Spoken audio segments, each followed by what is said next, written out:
दोस्तों, आज जो इंसिडेंट मैं आपको बताने वाला हूँ, ये किसी फिल्म की कहानी नहीं है। ये उस इंसान की आप बीती है जो आज भी रात को अकेले सोने से डरता है। साल था 2019। केरल के एक छोटे से गांव के पास एक घना जंगल है, जिसे गांव वाले काली झाड़ी कहते हैं। गांव के बुजुर्ग हमेशा कहते थे, उस जंगल में सूरज ढलने के बाद कदम मत रखना। वहाँ कुछ रहता है, कुछ ऐसा जो इंसान की आवाज़ में बोलता है और बहुत ख़तरनाक है। लेकिन रोहन, समीर और विकास, 3 दोस्त जो शहर से छुट्टियों पर केरल घूमने आए थे, इन बातों को बस अंधविश्वास समझते थे। वो गांव के पास में ही होटल लेते हैं। उन्होंने इस जगह के बारे में पहले भी काफ़ी सुना था। उन्होंने तय किया, रात को उस जंगल में जाकर वहीं कैंप करेंगे। ये गांव वालों से उस जंगल के बारे में पूछते हैं।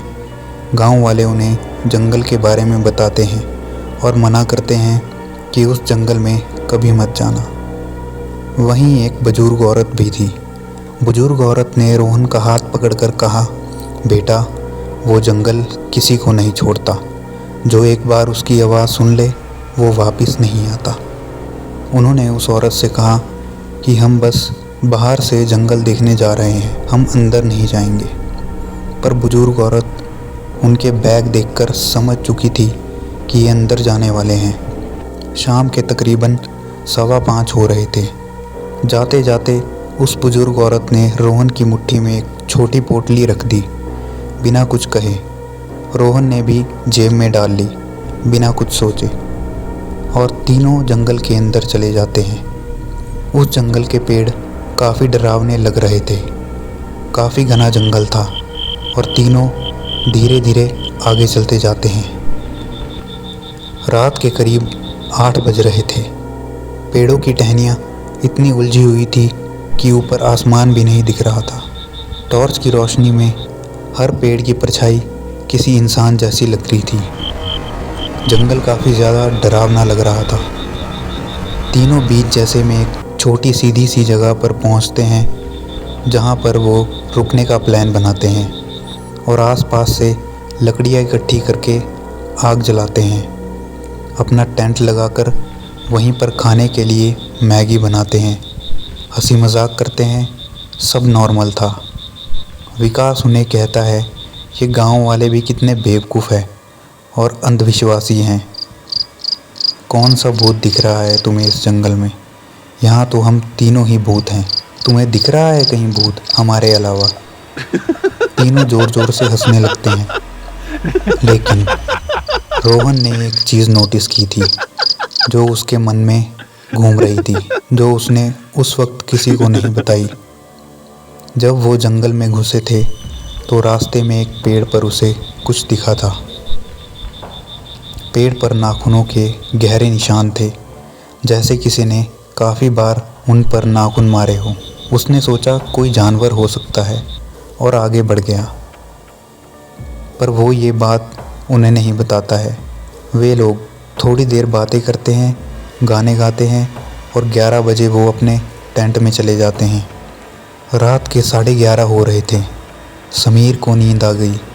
विकास भी लेट गया था। सिर्फ रोहन जाग रहा था और तभी जंगल में एकदम खामोशी छा गई। पहले झिंगूर बोल रहे थे, पक्षियों की आवाज़ आ रही थी, थोड़ी थोड़ी हवा चल रही थी, पर अचानक सब बंद हो गया। जंगल में एकदम सन्नाटा छा गया। रोहन को अजीब लगा तो वो उठकर बैठ गया और टेंट के चारों ओर बाहर की तरफ देखने लगा। और तभी उसे कुछ दिखाई दिया। आग की रोशनी में दूर एक पेड़ के पास कोई हिल रहा है, कभी इधर कभी उधर, धीरे धीरे, जैसे कोई झूल रहा हो। रोहन ने टॉर्च उठाई, रोशनी मारी, पर वहाँ कुछ नहीं था, सिर्फ पेड़ थे। उसने खुद को समझाया कुछ नहीं है और लेट गया। रात के 1 बज रहे थे। रोहन को भी नींद आ गई थी। तभी एकदम से उसकी आँख खुली और उसे आवाज़ आई, रोहन। और वो सीधा उठकर बैठ गया। आवाज़ बिल्कुल साफ थी और बहुत करीब से आई थी, एकदम कान के पास से। मम्मी की आवाज़, वो माँ जो इस वक्त 200 किलोमीटर दूर थी। रोहन का दिल ज़ोर से धड़का। उसने समीर को देखा, वो सो रहा था, और विकास को देखा, वो भी सो रहा था। उसने सोचा शायद सपने में सुना होगा। उसने खुद को समझाया और दोबारा से लेट गया।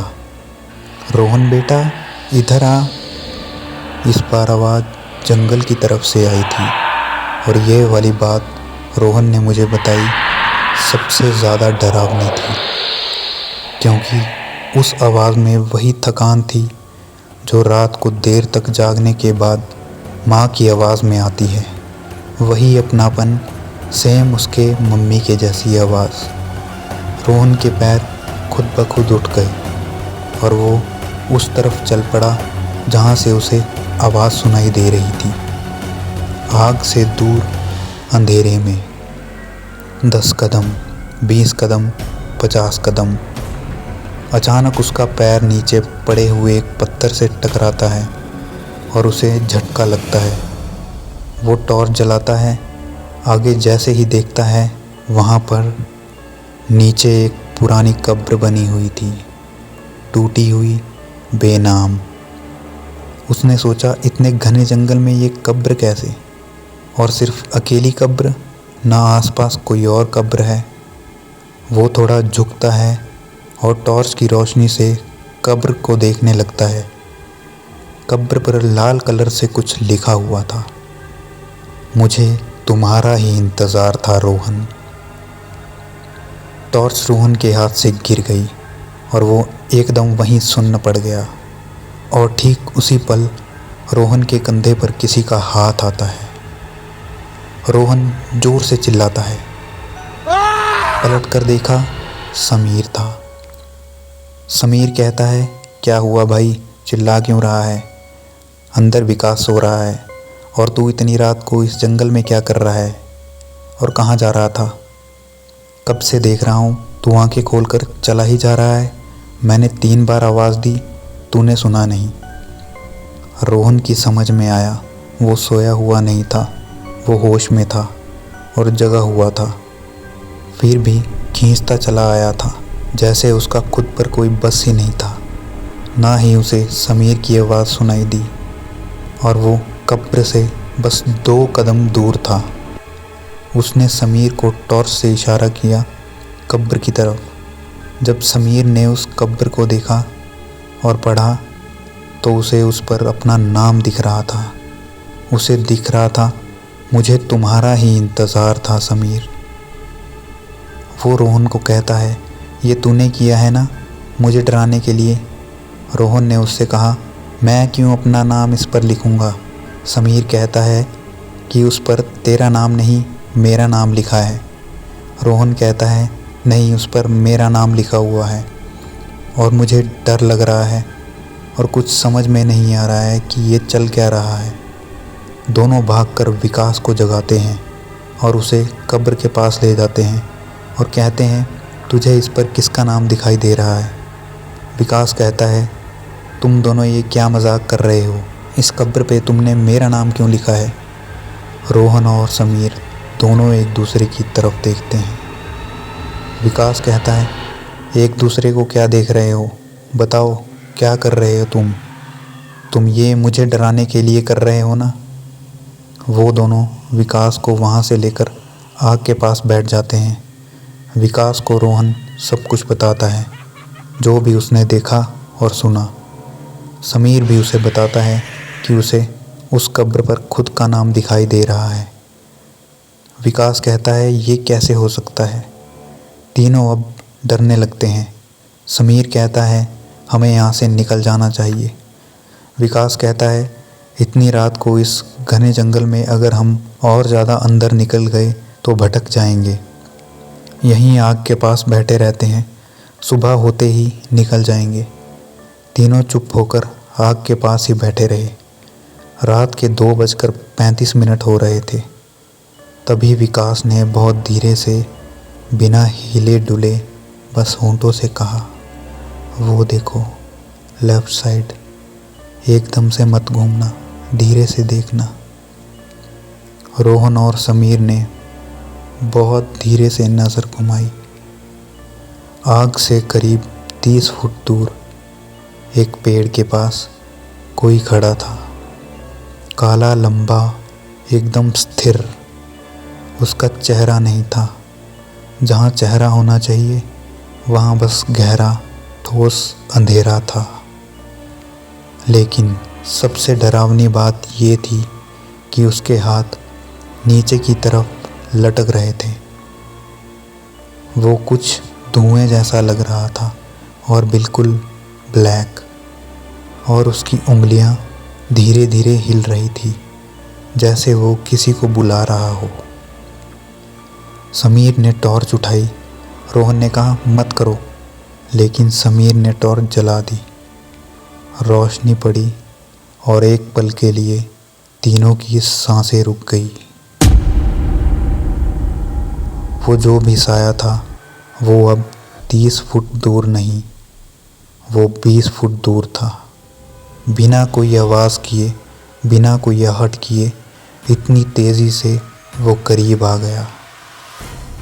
विकास ने कहा, भागो। तीनों उठे और दौड़ पड़े। पेड़ों से टकराते, गिरते पड़ते तेज़ी से भागने लगे। 10 मिनट दौड़े और एकदम से रुक गए, और उन्होंने देखा सामने वही आग, वही जगह और वही साया। विकास की आवाज़ कांप रही थी, ये कैसे हो सकता है? वो दोबारा वहाँ से भागते हैं और इस बार दूसरी तरफ भागते हैं। 10 मिनट भागने के बाद वे दोबारा उसी जगह पर पहुँच जाते हैं, और हर बार जब वो लौटते, वो काला साया थोड़ा और करीब होता, जैसे वो खुद ही उन्हें दौड़ा रहा हो और उसने उन्हें पूरी तरह घेर लिया हो। वो उन्हें वहाँ से बाहर नहीं जाने दे रहा था। पहली बार 30 फुट, दूसरी बार 15 फुट, तीसरी बार वो आग के बिल्कुल नज़दीक खड़ा था। आग की लपटें उसे छू रही थी, लेकिन वो जल नहीं रहा था। ये सब देखकर तीनों की हालत ख़राब हो गई। उतने में रोहन को कुछ याद आया। वो पोटली उसने निकाली। उसमें नींबू, काले तिल और सिंदूर था। उसे नहीं पता था कि इसका करना क्या है, लेकिन उसने सब कुछ अपने चारों तरफ बिखेर दिया और बस इतना कहा, हमें यहाँ से जाने दो, हम दोबारा यहाँ कभी नहीं आएंगे, हमें माफ़ कर दो। सारा जंगल खामोश था। थोड़ी देर में एकदम से हवा चलने लगी। झिंगूर की आवाज़ें सुनाई देने लगी, पत्तियाँ हिलने लगी और वो साया गायब हो चुका था। वो सुबह के 5 बजे तक वहीं बैठे रहे। जैसे ही सुबह हुई, तीनों भागे और सुबह के 7 बजे गांव पहुँचे तो बुज़ुर्ग महिला वहाँ कुछ काम कर रही थी। तीनों उनके पास जाते हैं और रोने लगते हैं। बुज़ुर्ग औरत समझ जाती है और कहती है, दोबारा ऐसी गलती कभी मत करना, अब चुप हो जाओ। तीनों उनकी बात सुनते हैं और उन्हें धन्यवाद करते हैं। उस बुज़ुर्ग औरत ने उन्हें बताया, वो चीज़ जंगल में रहती है, वो तुम्हारे सबसे करीबी इंसान की आवाज़ निकालती है, माँ की, बाप की, दोस्त की। जो उस आवाज़ पर चला जाए वो उस कब्र तक पहुँचता है, और वो कब्र खाली नहीं है। उस कब्र के बारे में आज तक किसी को नहीं पता कि वो वहाँ कहाँ से आई और वो कितने टाइम से वहाँ है। पर तुम बहुत किस्मत वाले हो जो वहाँ से आ गए, वरना आज तक जो भी रात को वहाँ गया है वो कभी वापस नहीं आया है। दिन के वक्त भी लोग वहाँ जाने से डरते हैं। मैं एक बार दिन में वहाँ गलती से पहुँच गई थी, पर दिन में तो मुझे कुछ नहीं हुआ, पर रात में मुझे उसके सपने आने लगे थे और मुझे आवाज़ें सुनाई देने लगी थी। वो कब्र मुझे अपने पास बुला रही थी। तो उस वक्त मैं एक बाबा के पास गई थी, तो उन्होंने ये सब जो भी मेरे साथ हो रहा था वो सब ठीक कर दिया था और कुछ उपाय भी बताए थे। रोहन आज भी उस रात के बारे में बात नहीं करता, लेकिन उसने मुझे एक आखिरी बात बताई। उसने कहा, जब हम जंगल में घुसे थे तब रास्ते में एक पेड़ों पर नाखूनों के निशान थे। मैंने सोचा जानवर के होंगे, लेकिन अब सोचता हूँ शायद वो निशान किसी इंसान के थे जो उस आवाज़ पर चला गया था और जाते जाते उसने पेड़ को पकड़ने की कोशिश की होगी। दोस्तों, आप सभी अगर इन सब चीज़ों पर विश्वास करते हैं और जो नहीं भी करते हैं उनके लिए भी ये सीख है कि हमारे बुजुर्गों की बोली गई हर बात अंधविश्वास नहीं होती। इस कहानी से आपको क्या सीख मिली, कमेंट में ज़रूर बताएं। और आज रात जब आप सोने जाएं और रात में आपको अचानक कोई जानी पहचानी आवाज़ सुनाई दे तो आप क्या करोगे? क्या पता अभी इस वक्त जब आप ये सुन रहे हो आपको इसी वक्त कोई आवाज़ लगा रहा हो।